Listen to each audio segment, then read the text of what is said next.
యేసుక్రీస్తు నామములో ఇక్కడ ఉన్న ప్రతి ఒక్కరికి, అలాగే కాన్ఫరెన్స్ లో ఉన్న ప్రతి ఒక్కరికి పేరు పేరున నా వ్యక్తిగతంగా నా వందనాలు తెలియజేస్తున్నాను. మరి ఎంతమంది సంతోషంగా ఉన్నారు ఈరోజు? ప్రతి ఒక్కరు ఈరోజు సంతోషంగా ఉంటారు. ఎందుకంటే దేవుడు మనకు పునరుద్ధానాన్ని మనం దేవుడికి ఎంతో రుణస్థలమై ఉండాలి. పోయిన వారము మనం వాక్యం ధ్యానించుకుంటూ వస్తున్నాం. ప్రతి వారం పోయిన వారం మనం ఏం ధ్యానించాము? బైబిల్ యొక్క ఉపదేశాలు, ఉపయోగాల గురించి మనం ధ్యానించాముగా. 7 మనకు బైబిల్ నేర్పిస్తుంది. ఆ 7 ఏంటి? వాక్యం మనల్ని ఏం చేస్తుంది? తిరిగి జన్మింపజేస్తుంది. రెండోదిగా వాక్యం చేత కడిగిస్తుంది. తర్వాత వాక్యం చేత రక్షించబడటం. 4వది ఎదిగిస్తుంది. వాక్యం మన జీవితాన్ని ఎదిగిస్తుంది. 5వదిగా పవిత్రపరుస్తుంది. 6వదిగా వెలిగిస్తుంది. తర్వాత 7వదిగా భద్రపరుస్తుంది. 7 వాక్యం అనేది మనకు బైబిల్ యొక్క ఉపదేశాలు, ఉపయోగాలు నేర్చుతాం. ఈ రోజు మన అంశం ఏంటంటే క్రైస్తవుని యొక్క నడత. క్రైస్తవ నడత. నడత అంటే ఏంటి? నడవడం అంటే ఏంటి? క్యాజువల్ గా అడుగుతున్నాం. నడవడం అంటే ఏంటి? క్యాజువల్ గా అడుగుతున్నాం, నార్మల్ గా అడుగుతున్నాం. నడవడం అంటే ఎక్కడికి నడుస్తున్నాం? నడత అంటే ఏంటి? అంటే ఇప్పుడు సపోజ్ ఎగ్జాంపుల్, నేను ఒక బస్ స్టేషన్ దాకా వెళ్ళాలి. అక్కడ దాకా వెళ్ళాలంటే నేను ఏం చేయాలి? ఒకవేళ నా ఇద్దరు వెహికల్స్ ఏం లేవు, ఏం చేయాలి? నడిచిపోవాలి. ఇక్కడ అడిగే చెప్పండి, ఏం చేయాలి? నడిచిపోవాలి కదా. నడిచిపోవాలి అన్నప్పుడు నా గమ్యం ఏంటి? Bus station. కాన్సన్ట్రేషన్ ఇక్కడ అట్లా. నేను బస్ స్టాప్ కి వెళ్ళాలన్నప్పుడు నా దగ్గర వెహికల్స్ లేవు, ఏం చేయాలి? నడుచుకొని వెళ్ళాలి. నా గమ్యం ఏంటి? బస్ స్టాప్ కి వెళ్ళాలి. బస్ స్టాప్ కి వెళ్ళాలన్నప్పుడు ఇంకా నడుచుకొని వెళ్ళాలి. ఏం చేయాలి? బస్ స్టాప్ కి వెళ్ళాలి. బస్ స్టాప్ కి వెళ్ళాలన్నప్పుడు నేను నడుచుకొని వెళ్ళాలి. అంటే బస్ స్టాప్ కి చాలా దారులు ఉంటాయి కదా. బస్ స్టాప్ కి చాలా దారులు ఉంటాయి. ఆ చాలా దారులు మనం వెళ్తే చాలా ఎక్కడికి వెళ్తాం? గమ్యం ఒకే దగ్గరికి వెళ్తాం. అదే నేను బస్ స్టాప్ కి కాకుండా ఒకవేళ రైల్వే స్టేషన్ కి వెళ్తే అది నా గమ్యం అవుతుందా? అవదు. దీని నుంచి మనం నేర్చుకోవాల్సింది ఏంటంటే మన జీవితం యొక్క గమ్యం ఏంటి? పరలోకం చేరాలి. పరలోకం చేరాలన్నప్పుడు మనం ఏం చేయాలి? పరలోకానికి చేరాల్సిన దారులు వెతకాలి. తప్పుడు త్రోవల్లో మనం నడుచుకొని వెళ్తే ఎక్కడికి వెళ్తాము? నరకానికి వెళ్తాం. ఇక్కడ నేను చెప్పాలని మూడు అదే. క్రైస్తవునికి జీవిత ఆశయం లక్షణమైంది ఏంటంటే దేవుని పోలికలో జీవించడం అనేది. మనకు చాలా మందికి ఆశ ఉంటుంది, దేవుడి వల్ల నేను జీవించాలి, దేవుడి వల్ల నడుచుకోవాలి, దేవుని వల్లే జీవించాలి, దేవుని వల్లే నేను ఇలా చేయాలి అని ఉంటది. దీన్ని సాధకం చేసుకోవడానికి నిరంతరం ఆ దేవుని సన్నిధితో నడుస్తూ సాధకం అనేది చేయాలి. ఈ నడక సహజమైనది వాక్ కాదు. అంటే ఈ లోకంలో మనం నడుస్తాం, అలాంటి నడక కాదు ఇది. ఎలాంటి ఆత్మీయ జీవిత నడక. స్పిరిచువల్ లైఫ్ లో మనం ఇలా నడవాలి, అలా నడవాలి. కాబట్టి ఇది ఒక వ్యక్తి స్వభావాన్ని, గుణాన్ని తెలియజేస్తుంది. ఈ నడక ఒక వ్యక్తి రక్షింపబడిన నాటి నుంచి ప్రారంభం అవుతుంది. మనం ఎప్పుడైతే బ్యాప్టిజం తీసుకుంటామో అప్పుడు మనం కొత్తగా ఆత్మీయ జీవితాన్ని, అలాగే శారీరక జీవితాన్ని మనం ఏం చేస్తున్నాం? స్టార్ట్ చేస్తాం. మన జర్నీ స్టార్ట్ చేస్తున్నాం. దీని గమ్యం దేవుని పోలికగా మార్పు చెందుతుంది. అంటే మనం దేవునినే గురిగా పెట్టుకొని ఈ జర్నీ అనేది స్టార్ట్ చేస్తాం. మనం ఒక బస్సు ఎక్కుతున్నాం అంటే ఆ బస్సు చెన్నైకి వెళ్తుంది కాబట్టి మనం చెన్నై వెళ్ళాలి కాబట్టి ఆ బస్సు ఎక్కుతున్నాం. దేవుడు కూడా మనల్ని నిత్య నరకాగ్నిలో ఉండకుండా మనం పరలోకంలో ఉండాలని కాబట్టి మనం దేవుని నమ్ముకున్నాం. దేవుడిలో జీవిస్తున్నాం, దేవుడిలో ఎదుగుతున్నాం. రోజు రోజుకి మనం దేవుడిలో బలపడుతున్నాం. ఆ బలపడడం అనేది ప్రతిరోజు అలానే ఉండాలి, కంటిన్యూస్ గా పెరుగుతూనే ఉండాలి తప్ప తగ్గకూడదు. ఇందుకోసం తాను నడిచే మార్గంలో మనం నడిచే ఆత్మీయ పురోగతిని సాధించడానికి దేవుడు ఇచ్చిన అవకాశాలను తగిన విధంగా ఉపయోగించుకోవాలి. దేవుడు మనకి చాలా అవకాశాలు ఇస్తాడు, వాటిని తగిన విధంగా ఉపయోగించుకోవాలి. జీవితాన్ని సరిగా క్రమబద్ధపరుచుకోవాలి. కావున ఎఫెసీ 5:1 ఉంటుంది ఏమని? కావున మీరు ప్రియులైన పిల్లల వలె దేవుని పోలి నడుచుకోనండి. బైబిల్ చెప్తుంది ఏమని? దేవుని పోలి నడుచుకోండి. సహజంగా ప్రతి ఒక్క ఫ్యామిలీలో ఏం చేస్తారంటే పిల్లలు తమ తండ్రుల పోలికలో ఉంటారు, తమ రూపురేఖలు, మాటలు, చేతులు అచ్చం వారిలాగా ఉంటారని అంటా ఉంటారుగా. పిల్లలు ఏం చేస్తారు, వాళ్ళ తండ్రులాగా తల్లిలాగా ఉండాలని అనుకుంటారు. అలాగే మన ఆత్మీయ జీవితంలో మనం అంతా ఎవరి పోలికలో ఉండాలి? ఆదికాండంలో ఉంటుంది ఏమని, దేవుడు తన స్వరూపం ముందు తన పోలిక చొప్పున నరుని సృజించాడు. ఎవరి పోలిక చొప్పున? దేవుని పోలిక చొప్పున మనల్ని ఏం చేశాడు? దేవుడు సృష్టించాడు. మనము ఏం చేయాలంటే అందుకే తండ్రి పోలికలో జీవించాలి. మన బిడ్డల పోలి మనం అనుకుంటున్నాం, మన తండ్రుల వల్లే మన తల్లుల వల్లే మనం ఏం చేయాలి, ఉండాలి అనుకుంటాం, జీవించాలనుకుంటాం. అది కరెక్టే. మనం ఆత్మీయ జీవితంలో కూడా ఎవరిని పోలి నడుచుకోవాలి? దేవుని పోలి నడుచుకోవాలి. అందుకని దేవుడు మన కుటుంబం సువార్త ద్వారా తన కుటుంబంలోనికి ఏం చేశాడు? ప్రత్యేకింప అన్నాడు కదా, రాజులైన యాజకులైన సమూహముగా ఆయన మనం ఏం చేశాడు? ఏర్పరుచుకున్నాడు. ఆ పిలుపుకు తగినట్టు సువార్త సత్యము చొప్పున క్రమంగా ఏం చేయాలి? నడుచుకోవాలి. ఈ జీవిత యాత్రలో ఎలా నడవాలో, ఎలా నడవకూడదో క్రీస్తు ద్వారానే మనం నేర్చుకుంటాం. దేవుడే మనకు చెప్తాడు ఎలా నడవాలో, ఏ దారిలో నడవాలో, ఇరుకు మార్గం వెళ్ళాలా, విశాల మార్గంలో వెళ్ళాలా. తర్వాత అన్ని మనకు చిన్న చిన్న ఆయన నేర్పిస్తాడు. మనకు ఒక గైడ్ అనేది ఉంటే మనం ఏం చేస్తాం? ఇప్పుడు ఒక టూరిస్ట్ ప్లేస్కి వెళ్ళామంటే, ఒక టూరిస్ట్ ప్లేస్ అంటే సపోజ్ ఏం చేస్తాం, తాజ్మహల్కి వెళ్ళాం అనుకోండి. తాజ్మహల్ కాదు కానీ ఎరుశలేంకి వెళ్ళాము అందరూ అనుకోండి. ఎరుశలేంకి వెళ్ళాము. ఎరుశలేంలో చాలా స్థలాలు ఉంటాయి. అది ఒక పెద్ద దేశం అనుకోండి. ఆ దేశంలో చాలా స్థలాలు ఉంటాయి. దేవుడు మారు మనసు పొందింది ఒక దగ్గర, దేవుడు సువార్త ప్రకటించింది ఒక దగ్గర, దేవుడు దెయ్యాలు వెళ్ళగొట్టింది ఒక దగ్గర, ఇలా ఒక్కొక్కటి దేవుడు సమాజంలో ప్రకటించింది ఒక దగ్గర, ఇలా ప్లేసెస్ ఉంటాయి. ఆ ప్లేసెస్ లో మనం గుర్తుపడతాం, అక్కడ వెళ్ళి పలాంటి ఇక్కడే. ఇప్పుడు ఎవరికైనా తల్లి సొంతం నడిచింది, మనం ఏమనుకుంటాం? దేవుడు దీంట్లో బాప్తిసం అంటే కరెక్ట్ అవుతుందా? అవ్వదు. అందుకే ఎవరంటారు అక్కడ ప్రభుత్వం ఏం చేస్తుందంటే ఒక గైడ్ అనేది మనకి ఇస్తుంది. ఆయన ఏం చెప్తాడు? తీసుకెళ్లి నిదానంగా ఇది పొలాంది, ఇది పొలాంది, ఇక్కడ దేవుడు జన్మించాడు, ఇక్కడ దేవుడు పుట్టాడు, ఇక్కడ దేవుడు సమాధి నుంచి తిరిగి వేశాడు, ఇలా ఏం చేస్తారు? చెప్తారు. మనం కూడా దేవుడిని కలిగి ఉన్నాం కాబట్టి, మనం పరలోకం వెళ్ళాలి కాబట్టి దేవుడే మనకు నేర్పిస్తాడు. మీరు ఏ దారిలో నడవాలా మనకు బైబిలే చెప్తుంది. దేవుని మంచి మార్గంలో ఎవరు బైబిల్ పోయేవారు మనం ధ్యానించాం కదా, నీ వాక్యం నా త్రోవకు వెలుగును దీపమై ఉందే కదా. కాబట్టి ఇది మనకు దారి చూపిస్తున్నప్పుడు మనం ఏం చేయాలి? ఆ దారిలోనే మొదటి కీర్తనలోనే ఉంటుంది ఏమని, దుష్టు ఆలోచన చెప్పున పాపల మార్గంలో అబాధలు కూర్చుని చోట. కానీ ఎక్కడ ఉండాలి? దేవుడి ధర్మశాస్త్రం దివారాత్రం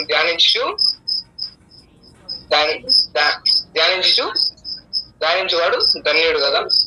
అలాంటప్పుడు బైబిలే అన్ని చెప్తున్నప్పుడు మనం బైబిల్ని పాటించకుండా మనుషులు చెప్పేది పాటిస్తే అది కరెక్ట్ అవుతుందా? అవ్వదు. మన ఆత్మీయ ప్రయాణంలో అనేక సార్లు మన శరీరమే శత్రువుగా ఉంటుంది కదా. నేను పని చేయాలనుకుంటాను, నా శరీరం అనేది సహకరించట్లేదు, నేను చేయగలుగుతానా? చాలా నాకు ఫీవర్ గా ఉంది, నేను ఎగ్జాంపుల్ ఎవరు అనుకున్నాను తీసుకోండి, నేను కాలేజ్కి వెళ్ళాలి, నాకు ఫీవర్ గా ఉంది, నేను వెళ్తానా? నాకు ఓపిక లేదు, వెళ్ళగలుగుతానా? వెళ్ళలేను. ఇలాగా ఇది శారీరకంగా. కానీ ఆత్మీయ పరంగా కూడా మనం ఎన్నో చేయాలనుకుంటాం, సువార్త చెప్పాలనుకుంటాం, చాలా చేయాలనుకుంటాం. కానీ సాతాను ఏం చేస్తాడు? మన శరీరాన్ని మన శత్రువుగా మారుస్తాడు. ఆయన గుడారాలు ఎక్కడ వేస్తాడు? మన బాడీలోనే టెంట్లు వేస్తాడు. టెంట్లు వేసినప్పుడు పలానా దగ్గర వేసి పలానా దగ్గర ఏం చేస్తాడు? ఏదో ప్రాబ్లం అనేది మన బాడీలో పెట్టినప్పుడు మనకి లివర్ ప్రాబ్లం, హార్ట్ ప్రాబ్లం, ఇంకా చిన్న ఏమవుతాయి స్టార్ట్ అవుతాయి. ముందుకు శారీరకంగా అడ్డుగా నిలిచిపోతాడు. అందుకే మనం ఏం చేయాలి? మన పితరులైన తల్లిదండ్రులు ఆదాము అవ్వాలని ఎలాగైతే శరీర పాపంలో పడవేసి దేవుడి సన్నిధి నుంచి దూరం చేసింది సాతాను. అందుకనే అంటే మనల్ని కూడా చాలా పాపాలు చేయడానికి ప్రోత్సహిస్తాడు వాడు. కానీ మనం ఏం చేయాలి? ఆత్మచేత నడుచుకోవాలి. అప్పుడే మన శరీరేచ్ఛలను జయించగలుగుతాం. అపోజిట్ పౌలు ఎఫెసీ పత్రికలో క్రైస్తవ నడత గురించి చాలా వివరంగా చెప్తాడు. ప్రభువుని ఎరుగక ముందు మనం ఎలా నడిచేవారమో 2వ అధ్యాయంలో రాయబడింది. ప్రభువుని ఎరిగిన తరువాత ఎలా నడవకూడదో 4వ అధ్యాయంలో రాయబడింది. మరి ఎలా నడుచుకోవాలనేది కూడా 5వ అధ్యాయంలో రాయబడింది. 5వ అధ్యాయం 1వ వచనంలో ప్రత్యేకంగా గమనించవలసిన విషయం ఏంటంటే, మనం దేవుని పిల్లలు మనం తెలియజేస్తూ మన తండ్రి ఎలా ఉన్నాడో అలాగే మనం కూడా నడుచుకోవాలని హెచ్చరిస్తాడు. మనం ఈరోజు ముఖ్యంగా ఎలా నడుచుకోవాలి అనేది ఒక 3 పాయింట్స్ అనేది మనం ధ్యానిస్తాను. మొట్టమొదటిగా 1 యోహాను 4 8, అలాగే ఎఫెసీ 5:1-2, మొదటి యోహాను 4:8 చదువుదాం. తర్వాత ఎఫెసీ 5:1-2, 4:8 నేను చదువుతున్నాను, వినండి. దేవుడు ప్రేమ స్వరూపి, ప్రేమ లేని వాడు దేవుని ఎరుగడు. దేవుడు ఎలాంటి వాడు? సార్ నాతో చూడండి. దేవుడు ఎలాంటి వాడు? ప్రేమ స్వరూపం అంటే కింద పుట్టినోట్లు ఏమిచ్చాడు? దేవుడు ప్రేమ అయి. సో ఫస్ట్ మనం ఎలా ఉండాలి? ప్రేమలో నడుచుకోవాలి.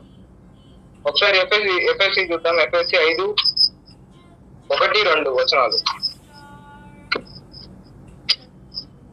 అవును, మీరు ప్రియమైన పిల్లల వలె దేవుని పోలి నడుచుకున్నది, క్రీస్తును ప్రేమించి పరిమళ వాసనగా ఉండుటకు మన కొరకు తను తాను దేవునికి అర్పణముగా బలిగాను అప్పగించుకున్నాను. అలాగనే మీరును ప్రేమ కలిగి, ఓకేనా, క్లారిటీ వచ్చిందా? ప్రేమ కలిగి నడుచుకున్నాడు. ఫస్ట్ వన్ ఏంటంటే మనం ఎలా ఉండాలంటే ప్రేమలో నడుచుకోవాలి. ఏం చేయాలి? ప్రేమలో నడుచుకోవాలి.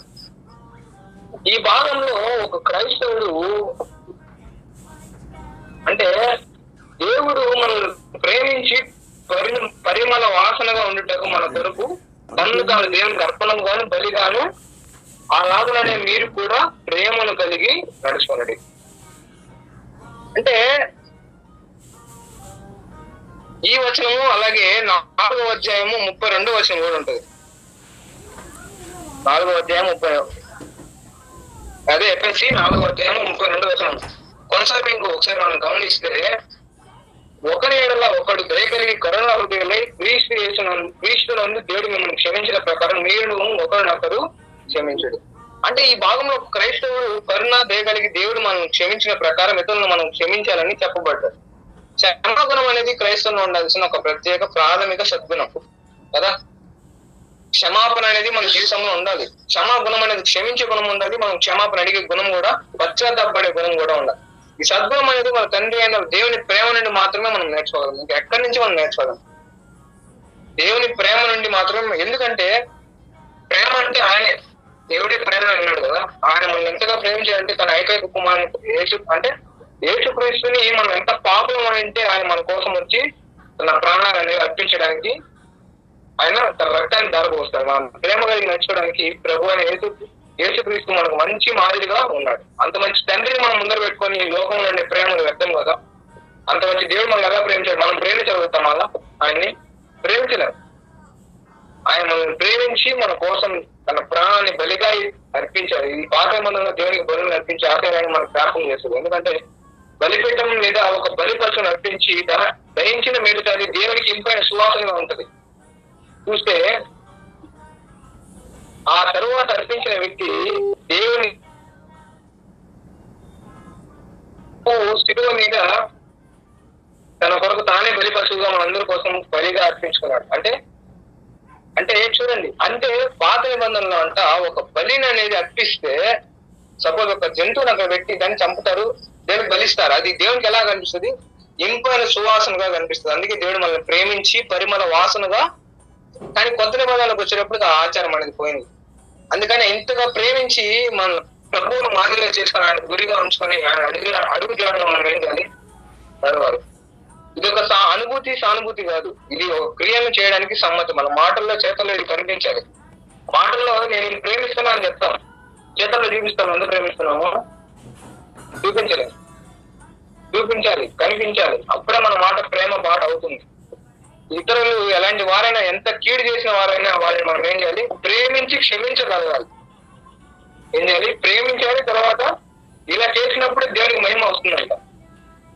ఆయన మన నిమిత్తము తన ప్రాణం పెట్టిన కనుక దీని వలన ప్రేమ ఎట్టిదని తెలుసుకుంటున్నాం. మనం కూడా సహోదరుల నిమిత్తము మన ప్రాణం నుండి పెట్టబద్దులమైన మొదటి యోహాను 3:16 ఉంటుంది.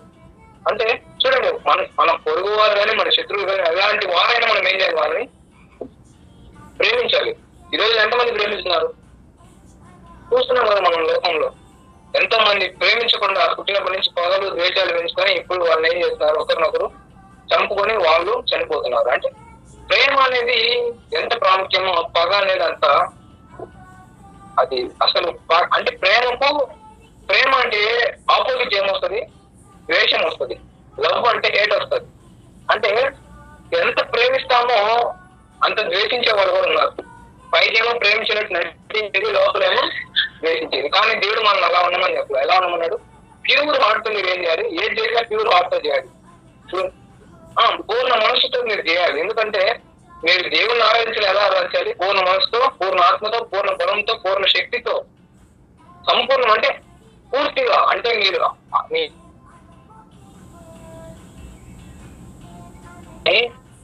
మీ హృదయంలో ఎటువంటి ఆలోచనలు ఉండకూడదు. ఒకటే ఒకటి ఉండాలి. ఏమని? నేను చర్చికి వెళ్తున్నా, అక్కడ దేవుడు నాతో మాట్లాడతాడని నేను వినాలి. కానీ మనం అట్లా వెళ్తామా?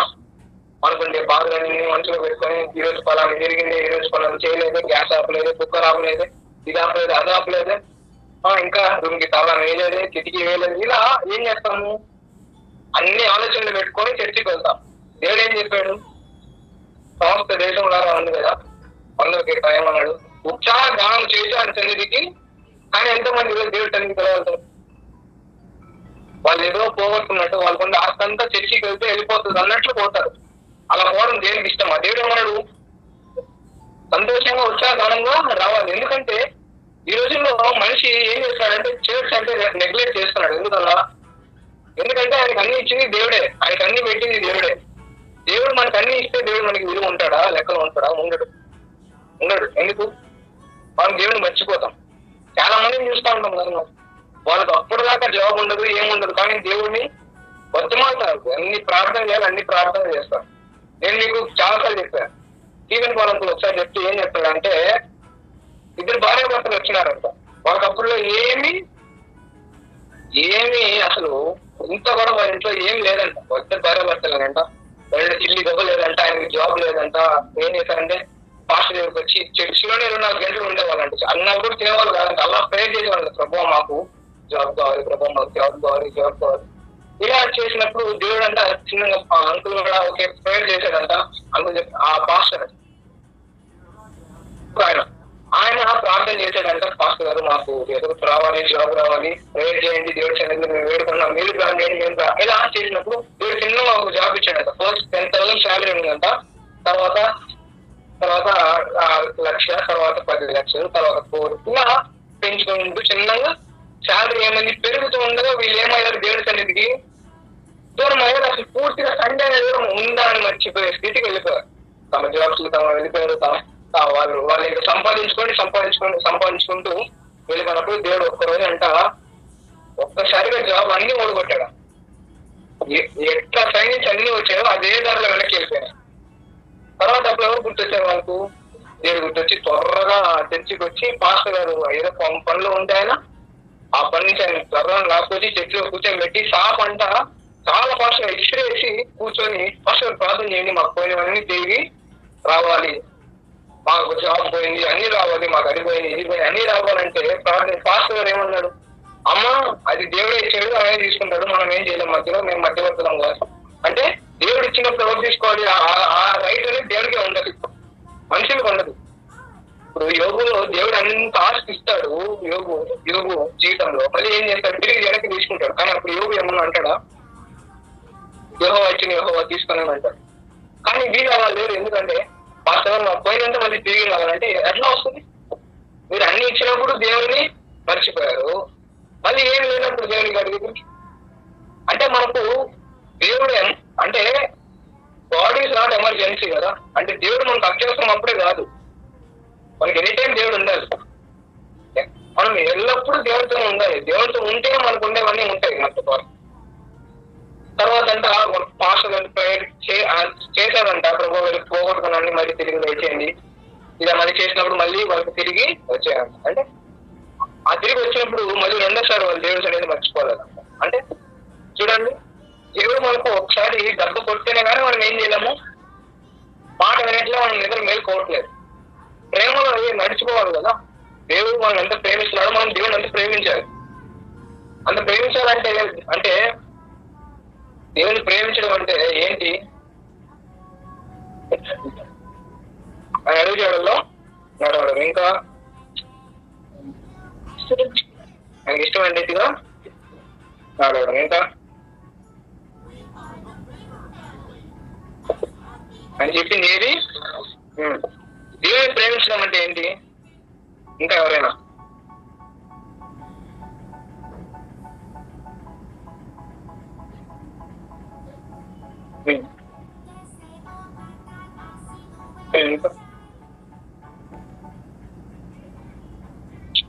దేవుని ప్రేమించడం అంటే మీరు ఎలా చెప్తారు? ఇప్పుడు దేవుడే ఏం చెప్తారు? ఎలా ప్రేమిస్తున్నావు, ఎంత ప్రేమిస్తున్నావు అంటే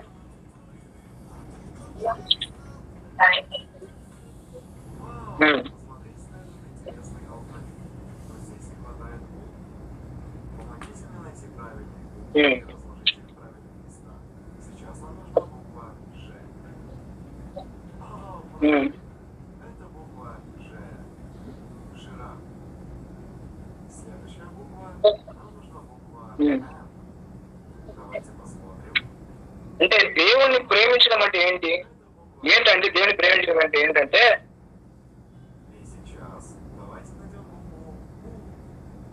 మనము దేవుడు చెప్పే ప్రతి ఒక్క మాటను మనం ఏం చేయాలి? అప్పుడు మనం దేవుడిని ప్రేమించాలి. ఇప్పుడు సపోజ్ ఒక ఇంట్లో ఒక భార్య భర్త ఉంటారు. భార్య ఏది తెమ్మంటే భర్త తెస్తాడు. అప్పుడు ఏమైనట్టు ఆమెకు ఆయన మీద ఆయనకు ఆమె మీద ప్రేమ ఉంటే కదా అని చెప్పింది తెస్తాడు. ఇప్పుడు ప్రేమ లేదు, ఇంట్లో కోపాలనే గొడవలు ఉన్నాయి. ఏది చెప్పినా తెస్తారు ఎవరైనా సార్. అది భార్య భర్త కాదు, ఇంకెవరైనా కానివ్వండి, ఫ్రెండ్స్ అయినా కానివ్వండి, తోబుట్టునైనా కానివ్వండి, బంధువులైనా కానివ్వండి, తల్లిదండ్రులు ఎవరైనా కానీ కదా. అంటే మనం దేవుడు మనకి ఏం చెప్తే అది చేసినప్పుడు మనం దేవుని ప్రేమించినట్టు. దేవుడు మనకు చెప్తున్నాడు, మనం నెగ్లెక్ట్ చేస్తామంటే మనం దేవుని ప్రేమిస్తున్నట్ట. సింపుల్ థింగ్ కదా. మనము దేవుని ప్రేమిస్తామంటే ఆయన చెప్పిన మాటలో, ఆయన చెప్పిన మార్గంలో, ఆయన చెప్పిన త్రోవలో మనం నడుచుకుని వెళ్తే, ఆయన చెప్పిన ఆజ్ఞను మనం పాటిస్తే మనం దేవుని ప్రేమిస్తున్నామంటే రోమపత్రికలో ఉంటుంది. అది రెఫరెన్స్ నేను మర్చిపోను, కానీ ఎక్కడ ఉంటుందంటే అది ధర్మశాస్త్రాన్ని వినువాడు, ఆలోచించేవాడు, ధ్యానించేవాడు ధన్యుడు కాదు, దాన్ని అనుసరించేవాడే నిజమైన. అంటే దేవుని ప్రేమించేవాడు కూడా దాన్ని ఏం చేయాలి? అనుసరించాలి. మనం బైబిల్ ఎప్పుడైతే అనుసరిస్తామో అప్పుడే మనం దేవుని ప్రేమిస్తున్నట్టు. రెండోదిగా మొదటిగా మనం ప్రేమలో నడుచుకోవాలి, రెండోదిగా వెలుగులో నడుచుకోవాలి. ఒకసారి ఎఫ్ఎస్సీ రాసిన పత్రిక 5వ అధ్యాయము 8 నుంచి 10 వరకు చూద్దాం. ఎఫ్ఎస్సీ రాసిన పత్రిక 5వ అధ్యాయము 7 నుంచి 10 వరకు.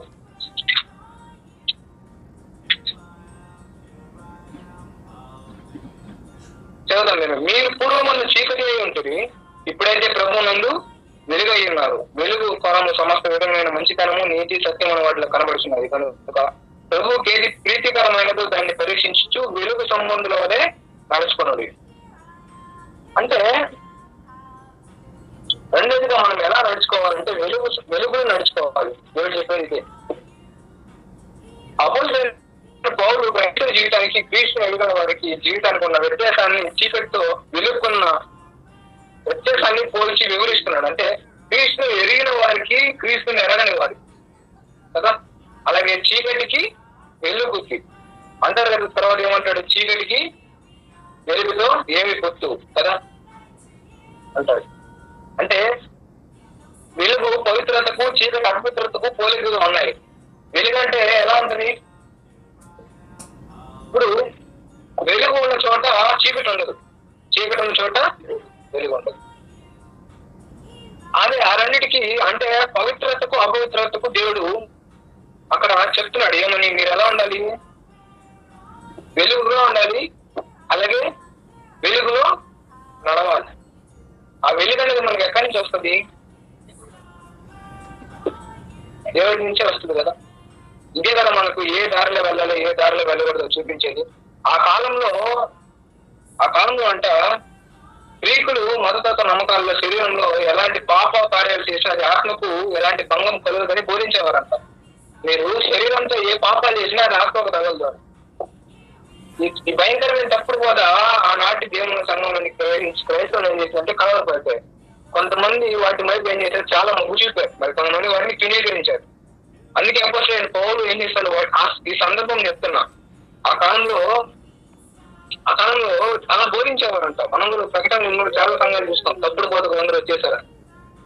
వాళ్ళు ఎలా బోధించారంటే, మీరు ఆత్మతో మీ శరీరంతో ఏ పాపమైనా చేయండి, మీ శరీరంతో దొంగతనాలు చేయండి, హత్య చేయండి, ఏదైనా చేయండి, అది ఆత్మకు మాత్రం ఎలాంటి హాని అనేది జరగదు. అలా ఎలా ఉంటది? మన దేహం ఎలా ఉంది? పరిశుద్ధంగా ఆలయంలో నిలయమై ఉంది. మన హృదయం అనేది ఎక్కడ ఉంది? మన బాడీలోనే ఉంది, అవతల బాడీలో లేదు కదా.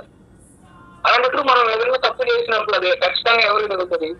ఆత్మకు తగ్గుతుంది. ఆత్మను ఆర్పకుడి, ఆత్మను బాధ పెట్టకూడని బైబిల్ అంటే మనలో ఉండే ఆత్మను మనం బాధ పెడితే ఏమవుతుంది?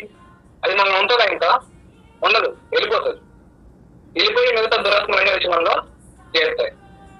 అంటే అదే వాటిని ఖండిస్తూ అపోజిట్ పౌలు చెప్తున్నాడు ఏమని, ఒకప్పుడు వాటిని జరిగినప్పటికీ ఇప్పుడు క్రీస్తులో మీరు జీవిస్తారు కాబట్టి క్రీస్తులో జీవిస్తామని హెచ్చరిస్తున్నారు.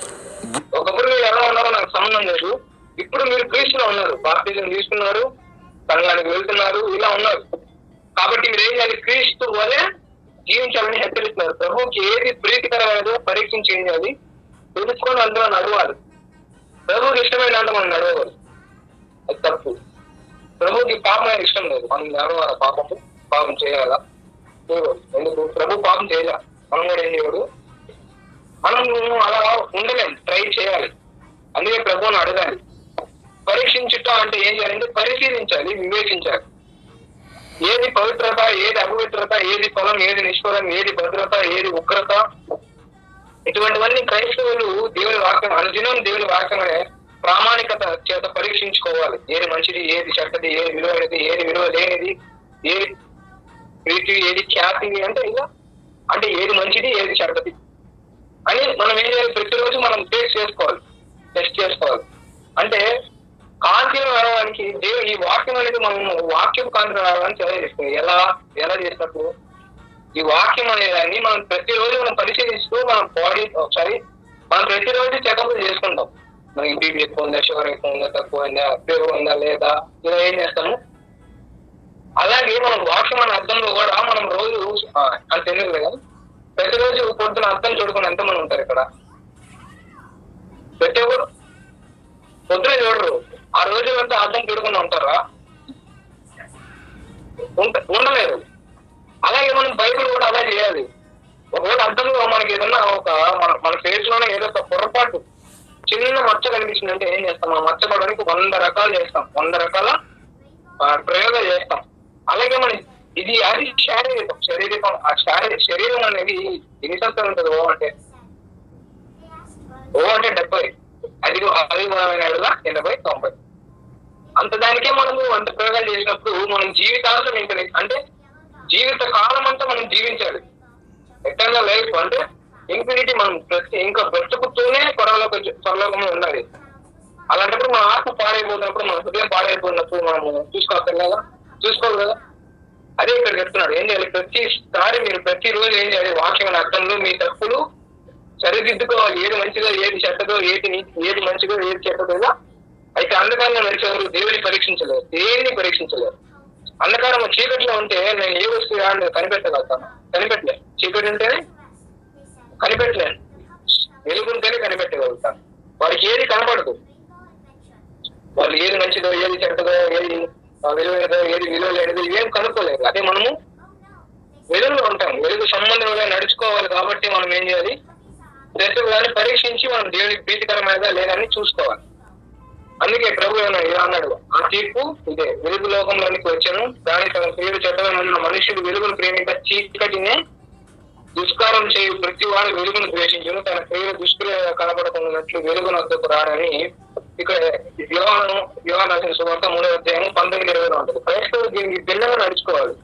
ఆ దేవుడు వెలుగులో ఉన్నాడు కదా, ఆ దేవుడు వెలుగైనప్పుడు మనం ఎలా ఉండాలి? వెలుగులో ఉండాలి. చీకటి ప్రపంచానికి వెలుగును ప్రసరింపజేయడానికి మనం లోకంలో లోకానికి వెలుగని మన ప్రభువు బోధించాడు. క్రైస్తవుడు ఎక్కడ జీవిస్తాడో ఆ ప్రాంతానికి వెలుగుమయంగా మనం ఉండాలి. క్రైస్తవుల్లో వెలుగు ఫలాలు ఈ లోకం చూడగలగాలి. మంచితనం, నీతి అని మరియు సత్యం అనే క్రియలు మనం ఏం చేయాలి? జరిగించాలి. మనుషులు మీ శత్రువులను చూసి పరలోకమున్న మీ తండ్రిని ఏం చేయాలి? మహిమపరచాలి. కాబట్టి ఏం చేయాలి? మనము మన వెలుగు వారి వద్ద ప్రకాశింప మన వెలుగు ఎప్పుడైతే మనం వెలుగులో నడుచుకుంటామో దేవుడికి మనం దగ్గరగా ఉంటాం. మొదటిగా ప్రేమను నడుచుకోవాలి, రెండవదిగా వెలుగులో నడుచుకోవాలి, చివరిగా జ్ఞానంలో నడుచుకోవాలి.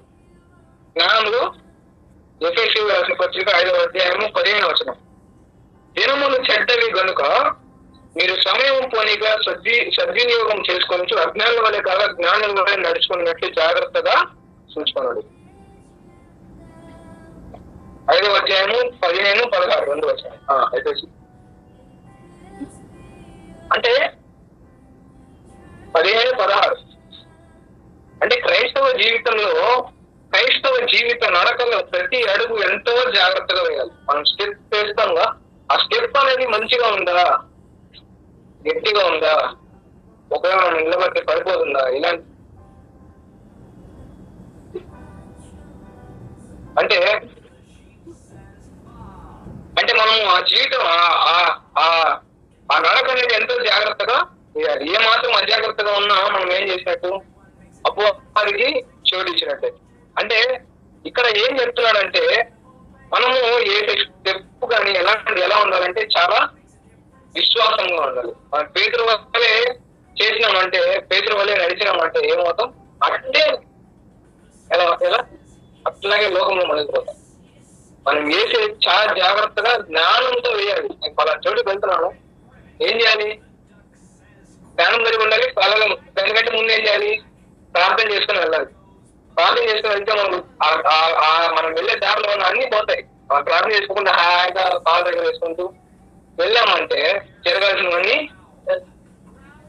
జరిగినప్పుడు ఇంకా మనం ఏం మార్చలేం. దాన్ని చెప్పలేము కదా ఏం జరుగుతుందో, ఏ ప్రమాదం వస్తుందో. చెప్తామా మనిషికి? నేను ఈరోజు తింటానో రేపు ఉన్నానో లేదో నాకు తెలియదు, ఎవరికి తెలుసు? ఆయన పెంపుంటే నేను రేపు ఉంటా, ఆయన పెంపలేకపోతే నేను ఉండను. అపవాదికి మనం ఏ మాత్రం అజాగ్రత్తగా ఉన్నా కానీ అపవాదికి అవకాశము. అందుకే పౌలు అంటున్నాడు జ్ఞానం వల్లే నడుచుకోమంటున్నాడు. అంటే జ్ఞానం అంటే ఉత్తమమైన ప్రణాళికను రూపొందించి ఉత్తమ మార్గాన్ని ఉపయోగించుకోవాలి అనే అర్థం వస్తుంది. దేవుడు తన ప్రజల విషయం ఎలాంటి ప్రణాళిక, ఉత్తమమైన ప్రణాళిక రూపొందించి ఏర్పాటు చేశాడు. అది దేవుని చిత్తమైనది. దేవుడి వాక్యం మాత్రమే దేవుని చిత్తాన్ని వెల్లడి చేస్తుంది. ఏ లోపం అనేది లేదు.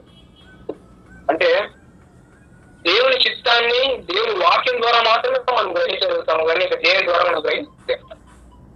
ఈ వాక్యం అనేది మనం ఉత్తమ మార్గంలో నడిపిస్తున్నాను.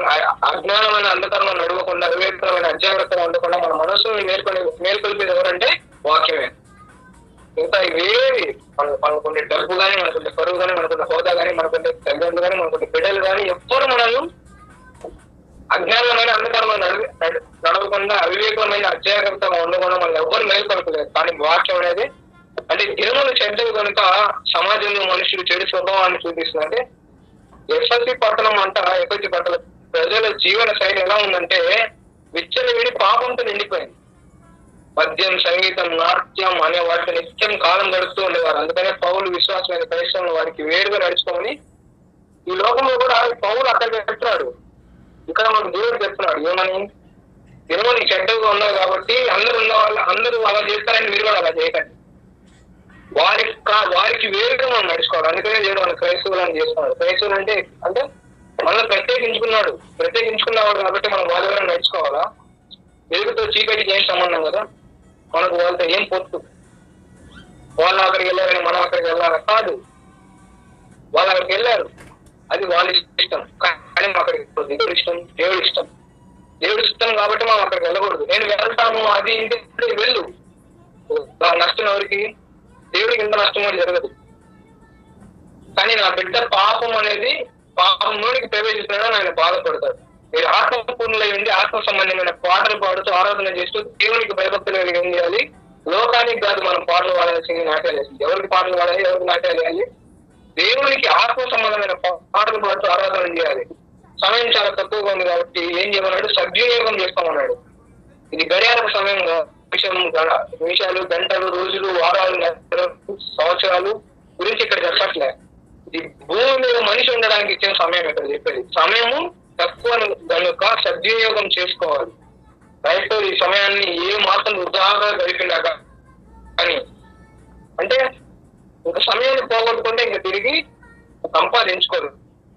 చాలా వేగంగా పరిగెడుతున్నాయి కాబట్టి నాకు ఇచ్చిన సమయాన్ని దేవుని సేవించడానికి ఉపయోగించాలి. కానీ ఇంకా వేటికి ఆయన ఆరాధించడానికి, ప్రార్థించడానికి, బైబిల్ నడిచేది దాని ప్రకారం నడుచుకోవడానికి, మరి సువార్త ప్రకటించడానికి ఏం చేయాలి? దేవుడు మనకి ఇచ్చిన సమయాన్ని ఉపయోగించుకోవాలి. మన పనులకు ఉపయోగించుకుంటాం, ఓకే, అది శారీరకంగా లోకపరంగా ఉన్న సమయం. దేవుని సమయం అనేది మనం పెట్టుకున్నప్పుడు దేవుడి సమయం కోసం మనం ఏది చేయాలో అది చేసేసినప్పుడు అది దేవుడి చిత్తంలో మనం క్లిక్ పడిపోతుంది. దేవుడు మనకి ఇచ్చిన అలాంటిది. కాబట్టి ఒకసారి మనం ఆలోచిద్దాం, మన క్రైస్తవులుగా మన నడక ఎలా ఉంది? క్రీస్తు అడుగు చేయడం మనం నడుస్తున్నామా?